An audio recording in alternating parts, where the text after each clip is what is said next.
A big hello to anybody watching this. My name is BarriKade, and welcome back to Shadowrun Hong Kong. This is part 9, and we'll be diving right back in where we left off.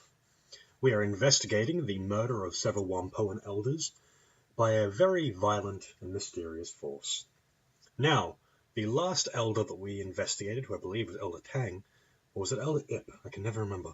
Either way, they were brutally torn to pieces.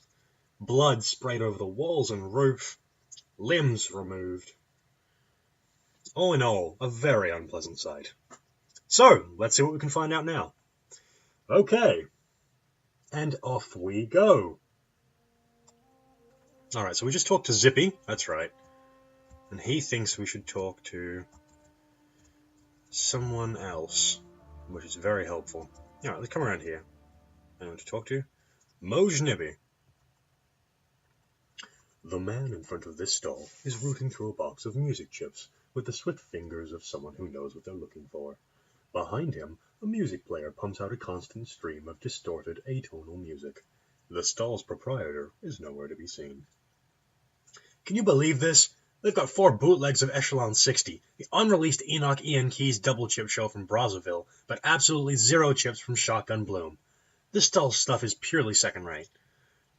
Hey man, don't get down on Echelon 60. I saw them play when they played that unlicensed show at the old Choco Tart factory out in Sun Wan. The show was amazing, even if the police had to break it up midway through the second set. The music aficionado waves his hand dismissively. The show might have been great, but come on, Echelon 60's old news. They've already been mainstreamed. I saw a trid ad for the new Mitsubishi Ostro scooter, and they were using Main Volt Underbus as the backing music. Made me sad, I tell you. The Decker inclines his head politely toward you. Moj Nebby, at your service. Decker, technologist, music fan. You're not from around here, are you? You gotta hold yourself like a native. Not Wampoa Garden, no. Mo runs a hand through his hair, shaking the collected rain out of it. I thought so. What brings you here? I'm trying to find out who's been killing the elders. The Decker pauses for a moment, face falling. Oh, that's a nasty business. I heard Tong died tonight. I don't really know who or what they pissed off, but it seems like a really bad scene. I'm trying to keep my nose out of it. Still, I like this place. Is there anything I can do to help? Know anything about the murders? I'm trying to stay as far away from it as possible. I'm not connected enough to hear anything important. All I'll talk about monsters is just plain dark. I'm not afraid of monsters, but I want to get their attention. All I know is that a couple of months ago, we had elders Nakamura, Yatunde, Gan, and Magpie. And now we don't. I've heard about Magpie. Sounds like she was kind of vicious. To be blunt, she's a hateful, shrewish old badger of a person. It was always her way or the highway. She'd butt heads with the elders over damn near anything. The last fight she had was with Tong over something or other. I guess she ended up throwing some of his microdons in the deep fryer and threatening to kick his ass around the block. What was her line of business? Matrix gear. Her shop's called the Jack Point. Not very imaginative, I know. She always had the hottest programs, best chips, and always made some killer deck for anybody willing to pay her rates. It cost plenty of Nguyen, but she was one of the best in the business, at least in Hong Kong. If you want to know more about her, you should talk to Zippy. He's one of the only people around here who got along with Magpie. You can probably find him by the MTR station. He loves the steamed bun cart over there. What's your area of expertise? I'm a Decker. I used to be a company man for years, pushing code on their servers, smearing the little cyberpunks who would try to get into our secure systems.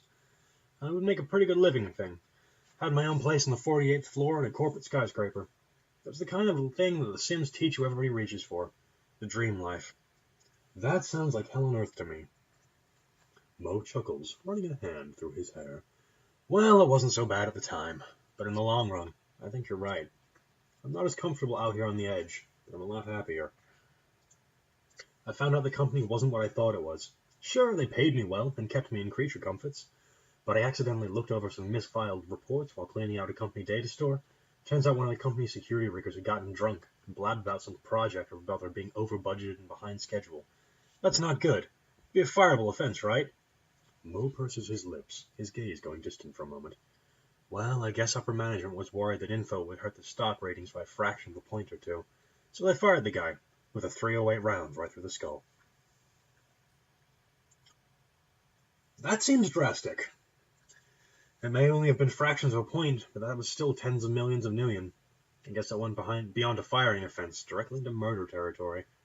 What's worse, since I now knew about both the project and the murder, I could be next in the firing line. I knew I wasn't worth the expense to hunt down, as long as I kept my head down, so I came out here, looking for like-minded deckers. I guess I ended up staying because I got a semblance of community out here, and I couldn't get that in many other places. See you later, Mo. Who's this big feller? BarriKade. An imposing troll stands in front of a stall overflowing with weapons of all sorts. Pistols, rifles, and even brass knuckles overflow onto the rug behind him. Ho there! You look like a man who understands the value of self-defense. BarriKade, at your service. And I can promise you, I can help you defend yourself. What do you say? Want to take a look? Show me what you have. Ooh, you have guns. But I can't. A shot glove. Cute. No. I'm good. I'm looking for information. Yeah? Tell me what you want. Maybe I can help you out. Know anything about the murders? Just that elders have been getting hacked apart. I've tried to stay away from it all. No sense painting the crosshairs on my own forehead, right? The troll shrugs indifferently. I'm nobody important, and I had to keep it that way. You know anything about Elder Magpie? Never met her, thank God. She ran with the Deckers, mostly, since she dealt in chips and software. I heard she was hard to work with. I think the phrase I ever heard was that she shrieked like a harpy with a fresh corpse. I don't know. You should ask Zippy, though. He's a sharp one with the deck, so he'd know her better than most. Aside from Tom, who slings the BTLs around here? The Red Spear gang. They run up in here sometimes, but don't cause any trouble. Check out the parking garage south of here, though. They usually hole up in there. Step light, though. If they don't know you, and you cop an attitude, they'll put you in the ground. Thanks, buddy. Funny thing, I heard there was a shootout with some Hong Kong police in the garage a month ago. I was away in Beijing at the time, so I didn't see it directly, but everybody was talking about it when I got back. Why's that funny? Because we don't let the HKPF in here most times. We shoot at them if they try. Every time they come in here, it's bad for us, because they're always looking for a scapegoat. Well, the elders let them in. Nobody knows. What are your impressions of the Wampoan elders? Can't say I associate with them much. They organize big trade deals with the Loho Yoha pirates, the triads, the legitimate businesses. They tell us if somebody's been blacklisted and dispense justice when someone breaks the rules. Beyond that, they leave us alone, and I leave them alone. I'm just not important enough to register on their radar. See you later, Huey. Interesting. So there are gangers around. You better find someplace indoors to sleep, Jan. The streets are dangerous lately. Yes, they are. Hello, Kater. Kater! Come here, I want to talk to you. This dumpy-looking man is busily hawking a variety of grilled spherical treats of various sizes. Some are sold individually, some are skewered on sticks, and some are packaged up in sets of 4 or 6. A sign on the front of the cart leads Kater's 1 yen yatai. 1 yen yatai. A cacophony of small trid screens are attached to the cart, each playing a different trid show. Interest you in some dango? Takoyaki? Maybe a nice nikuman. That's a pork bun with a Japanese twist. Any kind of tasty Japanese treat you can imagine, I've got it. Maybe some curry fish balls at your speed. Kater will give you your heart's desire, providing that desire is on my menu. Let me have some dango. Your wish is my command, good sir. Kater deftly pulls one of the dango sticks out of the cart and drops it on the grill. A small robotic arm slides out from the cart and begins turning the stick until the balls of rice flour are a toasted brown color. Lifting them from the grill, Kater dips the entire stick in a tub of sticky brown sauce before handing it to you. The snack has both a sweet and salty flavor reminiscent of sesame seeds and soy. The balls inside are pleasantly warm and surprisingly chewy, a bit like eating raw dough, but without the attendant chalky taste. Kater leans back, studying you intently. The trid projections from his cart cause his face to be lit in a constantly shifting array of rainbow hues. So, what brings you to a Wampoa garden, my friend? Somehow I doubt it's just the street food. I'm looking into the killing of the Wampoa elders. Kater shivers, wrapping his arms around his body. I've been hearing a lot about that. Haven't looked too closely, though. It's just none of my business, you know? Got any thoughts on the murders? Yeah, ignore them. Kater shrugs indifferently. I saw the crowd down at Tong's Sensory Carnival earlier tonight. I didn't know the guy very well. I'm a Trid fan, he liked The Sims, Not a lot of crossover between us. What can you tell me about the people here? We're tech heads, deckers, riggers, trid pirates, and everything in between. If I had to define this place, I'd say it's Asia's mecca for people like us. As for the elders, I can give you the basics. I'm a small fry, so we're not exactly on social terms. Some kind of crazy tech witch. She summons up spirits and casts spells and works as the spiritual center of the tribe. She's a lot craftier than she seems, too. She has this mother-to-everyone act going on, but I've watched her manipulate people into doing all kinds of stuff they normally wouldn't, and they thought it was their idea the whole time. Magically, you mean? No, I don't think so. She's just really good with people. Ip's a killer, addicted to cybernetic implants. He always has to have the newest and fresh gear. Funny thing is, I've never seen him fight. Kinda get the impression he's a coward. He'd rather let one of his buddies handle the problem than do it himself. All I know about Tang is that he loves drones and does a little decking. Frankly, I find him kinda boring. All he talks about is neural networks, dark knowledge, and the evolution of machine learning. Like I said, boring. What's with all the grid screens? Kaita beams and gestures excitedly at them. You like them? I love trid operas. Chinese, Korean, Japanese, Indonesian, it doesn't matter. This way I can watch all my favorite shows without missing a beat, and I can work at the same time. Pirated trid is my other business. I rip the streams in the Matrix, tap right into the corporate feeds, and resell them out on chip here. Kaita's face falls a bit, and his enthusiasm wanes. I wish I could pay the bills, but my food card's a lot better at that. I don't know why, but most of the other Wampoans seem to like Sim over trid. I know what they're missing, though. One episode of 1,000 Cranes of Autumn, and they'd be hooked for life. I'm just at the part where O-Rin has confessed her love to Takayama, but he's got to get his mech suit out to the front lines of Mars, so he can't be with her. Downright and heartbreaking, I tell you. That sounds like an interesting show, all right. Eyes twinkling, Kaita leans forward in breathless excitement. Oh, you have no idea!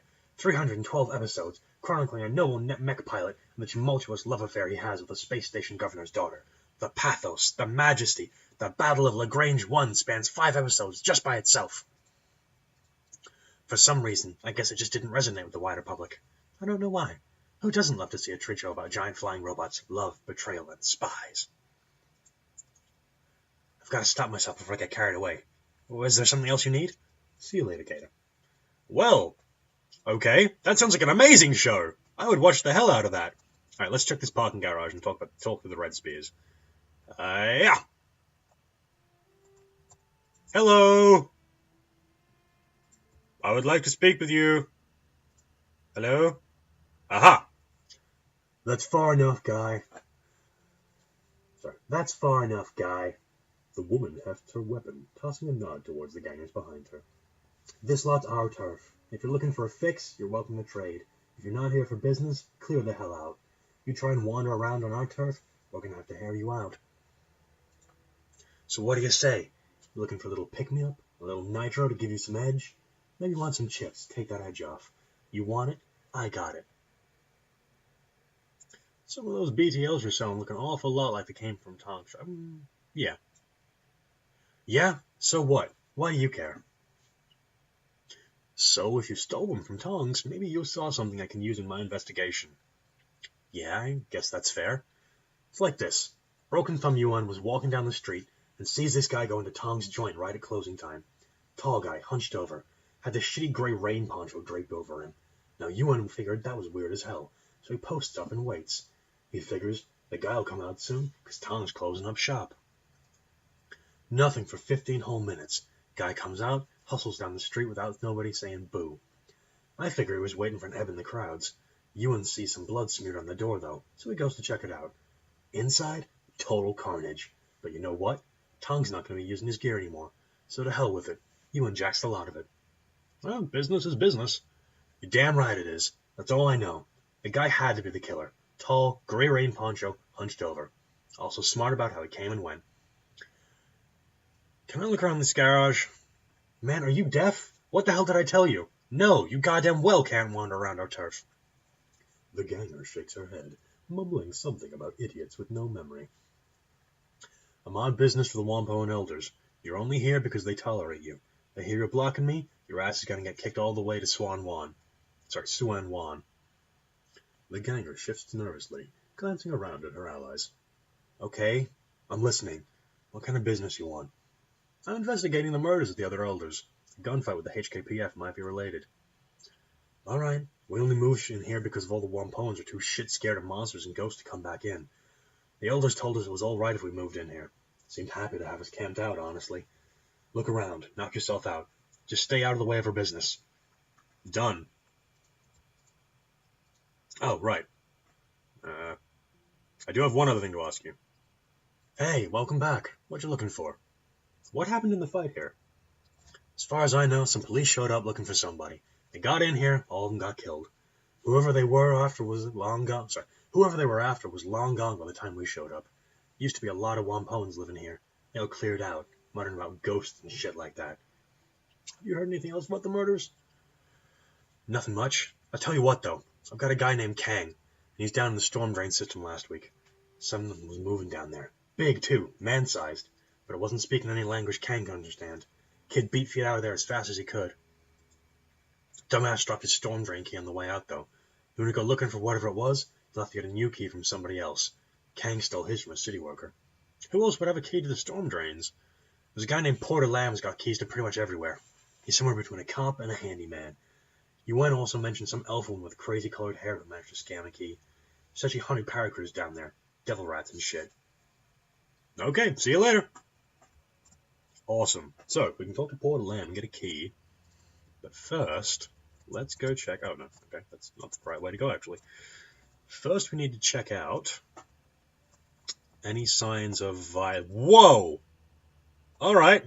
Signs of violence. Found. Dried blood and clots clog the drain. As you look closer, however, something catches your eye. An off-red color that doesn't match the hues of the gore around the drain. Bending close, it appears to be a small nugget of some kind. Fish the item out! The nugget, upon closer inspection, is a chunk of some kind of synthetic ferroplastic. It's got ragged edges, as if it was broken off of a larger object. A number of small markings are partially obscured by scratches. Examine the markings more closely. Brushing away some of the dust, you peer at the fragmentary bit of ferroplastic. The scratches and markings on the nugget look like Chinese, but despite how closely you look, you can't decipher their meaning. After a moment, you realize the reason. Not only are the markings fragmentary, the language is actually Japanese. The characters are close enough to be familiar, but too different for you to read. Maybe an expert in armor or foreign languages could help. You know, I'm not sure who in Wampoa Garden speaks Japanese, but Winkei Kwak has a shop down in the Wampoa itself, by where we met the elders. If anyone around here would know about armor, it'd be her. Alright. And we'll check the bloodstains as well, because hey, dried blood and bullet holes pockmark the floor, pillars, and walls of the parking garage. Judging by the amount of blood staining the floor, multiple people died here. To call the scene bloody would be to do it a disservice. This was a massacre of tremendous proportions. Look at this BarriKade. Duncan points to several scratches on the floor and then the pillar. These scratches look like they were from a long-bladed weapon, like a sword or a machete. That matches the wound on Tong's neck. Our killer must have fought the HKPF in here and cut him apart. With the number of bullet holes on the walls and cars around here, they must have been just spraying wildly. Duncan checks the chamber on his assault rifle. I'll tell you what, I don't want to fight this maniac at close range. Yeah, no, we agree on that one, Dunk. We really do. Okay, so we have a few leads here. First up, talk to Porter Lamb and get that storm drain key. Second, talk to... who's that? Demerigo. I'll talk to you. Hello. This man has a tired, world-weary demeanor about him. His eyes track your movements with a penetrating, critical precision. Something about him, the lines about his eyes perhaps, make you suspect he's seen a lot of terrible things happen. He lifts his cup of cheap soy calf as you approach. Let me guess, you're the freelancers the elders are paying to look into the murders around here. That's right. Who are you? Call me Demerigo. I'm not one of the Wampoans, but I've been around here long enough they don't think twice about me being here. Demerigo drains the last of his soy calf in a large gulp. So what have you found so far? What's it to you? Professional curiosity. I used to be with the New York Police Department as part of their thaumaturgical research division. Part of the CSI branch, except I did the magical investigation while the other guys pulled prints and checked blood samples. Demerigo tosses the soy calf cup towards the nearby garbage can. It bounces around the rim and rolls inside. Want to hear about shit like this happening? Keep my ears to the ground. Old habits, you know. Seems like you're more cut out for this job than I am. Eldon asked me to look into the killings after the first murder. She couldn't afford my fee, though, so I took a pass. It's not just the money, either. Demergo shudders, folding his arms across his chest. You see that stuff day after day? You pay a price. It eats away after. You know what it's like to feel all the sickness and anger every day? To be asked to pick up a murder weapon and relive somebody's death? Feel it going into your neck, pleading in the voice of a dead one for a killer to spare you? These days, I'd rather interrogate the living, thanks. That sounds awful. Awful. That's more than awful. It's a goddamn nightmare is what it is. One I couldn't wake up from for a long time. Sometimes you have to cut and run, start fresh. At least now I can pick my own jobs. I can read objects. It's called psychometry. Little trick I managed to pick up. Don't really know how. I hold something, I can tell what happened to it. Who owned it, how it killed someone, if someone loved it or was afraid of it. Useful, but it'll tax the heart. Before you ask, no, I'm not going to read anything you find. I already told him that I didn't want any part of this. You want advice? I'll give you that. I'm not going to be drawn any further than that. So aside from that, is there anything I can do to help you? Tong wasn't afraid when he died. He was caught by surprise. Demergo arches an eyebrow. That's not what I would have expected. With the amount of mess that he's seen, the victim should have left behind a hell of a lot of fear and pain. You sure? Very sure. Tong died tonight, so the astral signature hasn't had time to fade. There's only a sense of perfunctory accomplishment.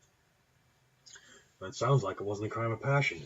A planned attack would have had that kind of resonance in my experience. It's possible the gore show is to throw anyone off looking for the actual reason. Demergo closes his eyes and starts to nod. Yeah, if I wanted to kill someone and get away with it, I'd try and point the finger at some kind of monster. Demergo opens his eyes and smiles a thin, humorless grin. Basic Investigation 101. That's usually the simplest explanation, but don't discount any other possibilities. You think this mess wasn't incidental? It's a possibility.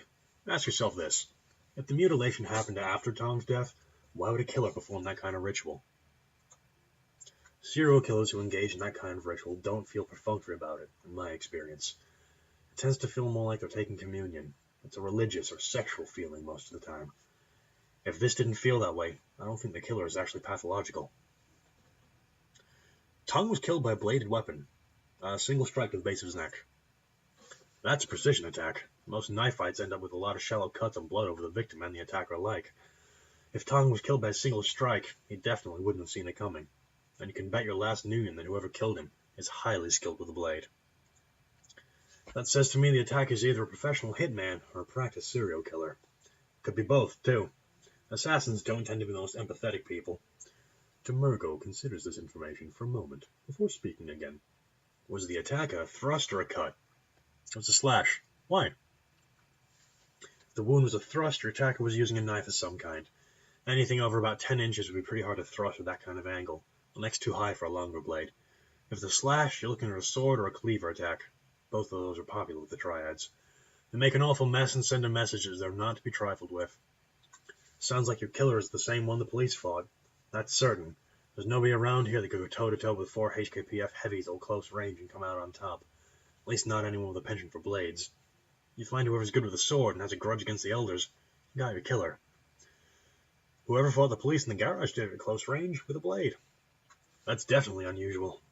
There are a lot of people in Hong Kong who can fight with a blade. Not many of them can take on 4 police officers and win. That's a losing fight even for the best gangers out there. Whoever you're looking for, they're no common killer. Sounds like your killer is the same one the police fought. Alright, we read that one already. What do you know about the murders?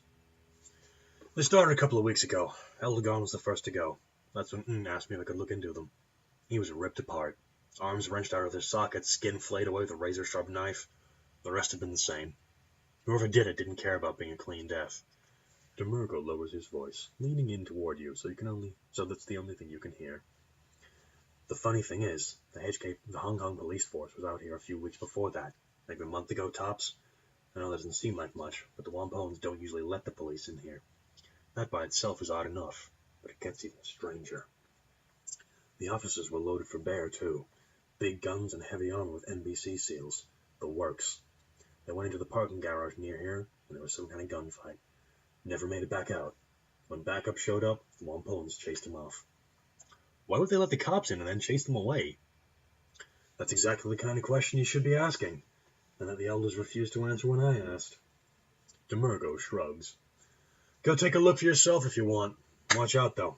Dang's taking up residence in there, dealing drugs and BTLs. They call themselves the Red Spear. Not too violent. But if you don't push them... they're not too violent if you don't push them. But be careful what you say. So, see you later, Demergo. Thanks, buddy. That was actually really helpful. Alright. And that's the Wampo up. Cool. Port of Lamb, I need to speak with you. Hey there. Need something? Do you have a key to the storm drainage system? Sure. Why do you ask? Drop a gun down the grate or something? Following up a lead on the killer. In that case, take the damn key. You'll have to forgive me if I don't want to go down there with you. Porter peels an antique Yale-style key off a key ring and hands it to you. Knock yourself out, man. There's an entrance up by the Jade Mountain restaurant. Can't miss it. Hey, what can you tell me about Elder Magpie? The Wampoan snorts, shrugging his shoulders. That she was a bitch? That I've never met anyone as deliberately contrary as her? There's not much to say. Nobody wanted to hang out with Magpie. Even though she was the newest elder, she acted high and mighty around everyone. She'd block deals and argue against Nakamura and just because she could. Why was she so contrary? It was just her nature. She loved fights and gossip. Any chance to cut someone else down, she'd take it. I guess I always figured if she had some deep-seated insecurities, and covered it up by attacking other people. Well, see you later, buddy. Alright. Interesting. So the storm drainage system seems like a bad thing to check out. Let's go talk to the elders first. I would prefer that we actually have the choice of presenting all of the evidence. Alright. That's right. I'm going to talk to you. Well, there's a person... No, not Min. Rainbow? This woman sports brilliantly hued hair that shifts colors, scintillating with every passing moment. She is powerfully built, a natural athlete, or someone who works out a great deal. Notably, a large shotgun rests on an arcade cabinet next to her. She affords you a short glance as you approach. When she speaks, you note a peculiarly lyrical accent to her voice. Something I can help you with there, friend. You're throwing off my game and I'm trying to beat me that score. Tank War Europa? I haven't seen one of those cabinets in years. The woman's mouth twists up into a wry grin. Aye, me neither. Managed to find this one near by accident. But I heard the music and thought, hold on there, Rainbow. You know that tune. After a few moments, Rainbow's game is suddenly over, her tank obliterated by a barrage of air-to-ground missiles. She hisses her breath in through clenched teeth. Piss on your ma! Right rubbery that was. Right then. Rainbow shakes her head again and turns to face you fully. You don't seem like them Wampakons. They're all a mite touched, yeah? Maybe you are too. You don't advertise it like they do. What's your story? Looking into the murders that have been happening. Some nasty work. Bodies hacked up, chunks bitten out of them. Make sure you load for something big and ugly, that's for certain. Where are you from? I can't place the accent. Born and raised in Dublin, down on the banks of the Liffey. Spent most of my early life there, working on security on sacred spaces. You know, historical sites or underdeveloped land. The Green Movement was big in those days. Spitting them like a park ranger. I'm sure it didn't beat like some decent job. Spent a lot of time around country Dublin and Wicklow. I always loved animals, and I found out being a ranger put me in close with them. It was a good time, yeah? Making sure the budding new species like the bogies and centaurs didn't upset the ecology of Wicklow National Park much. Also kept the nastier bits like each Usag from running across populated areas. And each Usag? Isn't that a demon horse? Aye, that's right. The cannibal horses, basically. Nasty buggers that drag people in the bogs and drown you. Sometimes people call them kelpies on account of the water plants they pop out of. Anyway, as I was saying, problem was I started to develop this wee knack. Just a small thing. Kept magic from working when I'm around. Spells don't go, spirits fall apart, the paracritters get real feisty, yeah? To make things worse, this was around the time Liam O'Connor threw his coup and formed Tir na Nog. With all his fancy talk about elves and ancient magic, it was a bit scandalous to have a woman guarding ancient science that wasn't just mundane, but also killed magic around her. So he got fired. You're older than Tir na Nog. Bang on, I don't look a day over 25, do I? Rainbow flexes one arm, grinning wildly. Aye, I'm Irish, not one of them noggins. Pack of punters, a lot of them. Always going on about their ancestral lands and the glory of the past and all that bullshit. I saw them kick dozens of old Irish families off their lands just because their ears weren't pointy enough, or because they didn't meet some stupid arbitrary criteria of old mobility. It was that kind of thing that brought me back to the IRA, and just like the bad old days of the Troubles. The scavengers in the new tier didn't pay for the land they took. They just had a pack of bullies with guns. Rainbow scrunches her face up into a disgusted sneer, and Mock spits onto the ground. I've always been sympathetic to the little guy in a fight. They offered to pay me for my help, so I said yes. Simple as that. So you became a terrorist? Don't be so dramatic. They fixed me up with some cyber stitcher and gave me a lot of the kit I've got in me now, in exchange for going overseas to work for them. Smuggling, running guns, making contacts in Europe. Some kind of shite all revolutionary groups do. Seeing as how my own fam got kicked out of the house, I was glad to do it. I still do work for them these days. There's a lot less of it. Lady D cracked down dissidents, but good. What are you doing in Wampoa Garden? Me? A bit of a big game hunter these days. I get into strange places, look for some kind of paracritter I've not seen before, and then I put a bullet in it. All of the nasty ones though. No point in hunting tails cats or something. It's only things like gargoyles, bar guests and whatnot. And all the work I did with them in my youth does a good job of keeping me alive. I was out in Jakarta last year hunting one of them Indonesian vampires. You ever hear of them?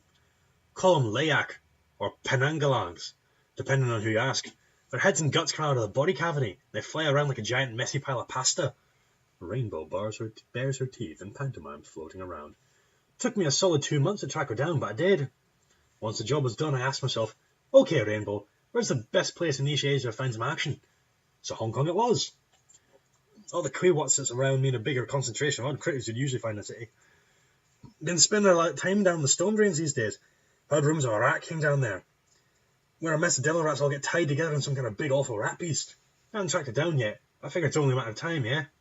She pats the barrel of her shotgun affectionately. Okay, see you later, Rainbow. Fucking crazy one. Alright, let's talk to Elder Ng. Is there anything we can do with you, BarriKade? Why did you let the HKPF into Wampoa Garden last week? Tang is taken aback by the question. For a long moment he says nothing. When his composure does return, he speaks deliberately and with great care. We generally don't let the police into Wampoa Garden, it's true. But in this case we made an exception. The police were very polite and offered to look the other way over some of our deals with the Loho Yawo pirates. They also made it clear that if we refused, they might not only take interest in our deals with the pirates, they would call on the Special Duties Unit and force their way in. We have repelled the Hong Kong police before, when they tried to push us around. We probably could drive off the Special Duties Unit as well, but the cost in blood would be too high. Shrugs non-committally. Since they went hunting a Wampoan, we saw no reason to refuse their request. Who were they here for? They didn't say, and we didn't ask. The HKPF isn't exactly forthcoming about their business, and we found that the less we know about their interests, the safer Wampoa Garden is. When you take an interest in the police, they return the favor. As far as we know, they went into the parking garage, there was a gunfight, and the police never came out. More showed up a few hours later, looking for their missing officers. We didn't let those in, though. We just delivered what was left of the bodies to them. Okay, why didn't you let them in? We were willing to allow the group of 4 in because they asked politely. When the reinforcements arrived, there were over 30 of them. We couldn't risk the rest of the police setting up camp in our streets. It would have been a circus and disrupted our lives and business. Why didn't you tell me about Elder Magpie disappearing? Why would we have? Her departure from the Wampoans isn't related to your investigation. It happened just before the killings began. I'm certain she's just off sulking somewhere. His tone is profoundly indifferent. No doubt she'll come waltzing back next month, all full of attitude that life dared to go on without asking her permission. If she does, we'll welcome her back. Despite our problems with her behavior, her skills made her extremely valuable. I've taken over the maintenance of our Matrix infrastructure in her absence, but I'm nowhere near this level. The best I can do is ensuring nothing breaks down until she returns. I'd like to look around her shop. Do you have the key? Yes, but there's a lot of sensitive equipment in there, including our community servers. We don't let anyone who's not one of the Wampoan elders in there. Why would you need to look around? Listen, you wanted me to find a killer. If I'm going to do that, I have to explore every possibility. Very well. Take the key and look around. Just don't break anything or shut the servers off. Was there anything else? I'll be going now. Thanks. Well. Is this the woman? Hey, Wing K. Talk to BarriKade. Welcome, sir. Welcome to Quack Atelier. Welcome to Quack Atelier, home of the finest clothing in Wampoa Garden. I am the owner, Master Tailor, BarriKade Quack. How may I serve you today? Do you know what kind of armor this piece is from? Perhaps. Let me see it, and I'll tell you what I can find out.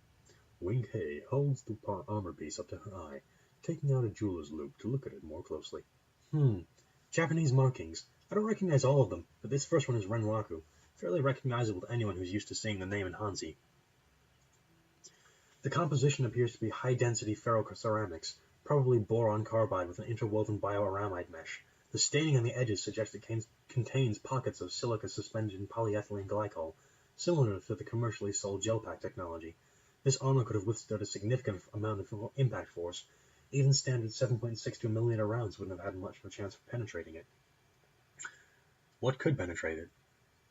High-velocity rounds with a tungsten carbide penetrator would be the most common. This is the kind of thing armor-piercing, discarding saber rounds were designed to defeat.